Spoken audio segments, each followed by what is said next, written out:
previous climatic challenges, including Elnino, need to take us as a nation to take things seriously.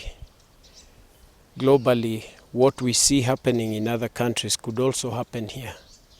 Haven't we seen breaking of walls, of dams, and overflooding of rivers causing thousands of lives?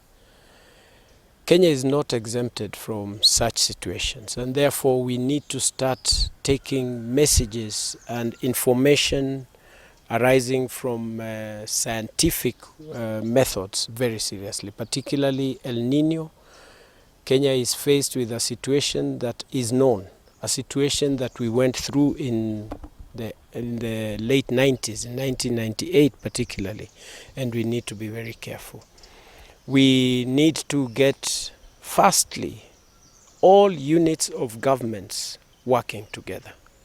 We have our 47 counties, we have our national government, we have officers in the meteorological department, we have officers in the Ministry of Environment, we have officers in Ministry of Water, we do have officers in the Ministry of Agriculture.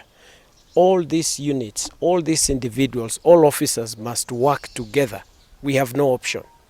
And we have seen arising from the Africa Climate Summit the power of unity, because it is arising from this that we're speaking in one voice, that as a country we can be able to attack a common enemy. El Nino is a common enemy. And unless we prepare ourselves to deal with the issues that are coming associated with El Nino, then we will fail.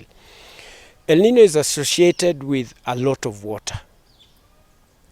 This water means our agricultural landscape changes. We need to get governments to prepare themselves, prepare the people through creation of awareness in the best way possible, for farmers to understand what it is that they are going to put in their farms and be able to cultivate in the best way possible. We need to know when, we need to know how, because it is possible even to place fertilizer and it is swept by the waters. It is possible that some of the regions that of our country expect to have specific crops that eventually will not work because of the too much water that is expected. Because you may find, like in the lower eastern, the normal crops that we have been planting may not be appropriate for this particular time because of the high precipitation, and therefore we need to speak in one voice. The county governments need to speak in one voice. The media houses need to put information out there consistently, because this is not just one occasion.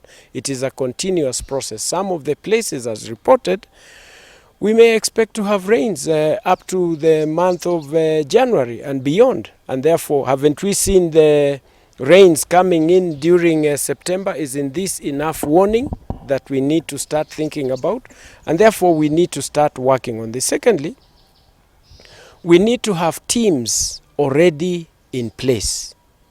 Just like whenever there is a crisis of security, this is a national security issue.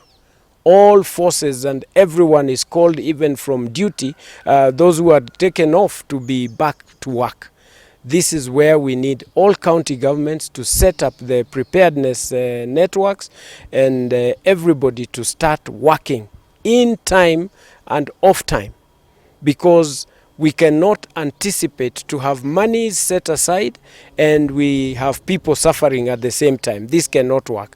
And the funds that are being set aside must be used in the best way possible to ensure that our country works in the best way possible and effectively. We also need, as a country, to take responsibility, especially institutions that are expected to deal with the issues of taking care of Nairobi River. Unfortunately, we do have challenges.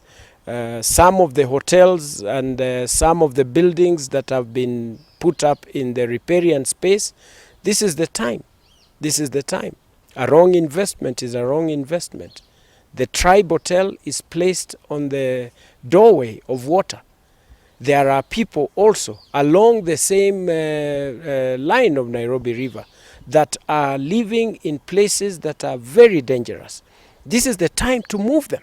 This is the time to get them move voluntarily, because you cannot wait to die so that we move you, or you expect some magic to happen. This is the time to deal with this. This is the time to deal even with the coastal region, the entire riparian space, because it has been abused. This is the time to start dealing with these issues.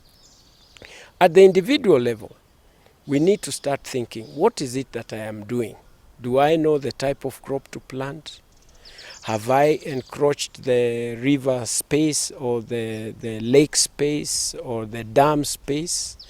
Have I known about preparing small dam, big dams? Have I ensured that the waterways are stayed clear, or am I creating my own challenges within what I need to be able to be a solution for? It is a challenge because everyone must be responsible in ensuring that things are done in the best way possible. And there's no one else who is going to help us to come out of this situation apart from us. Politics aside, anything else aside, this is what can deal with the challenges that we can, everyone taking responsibility in the best way possible. Because you can imagine, on top of our high cost of living, if we had a problem of Elnino that is going to throw us deeper into the deep end of challenges that our country cannot allow ourselves to be in. You as an environmentalist,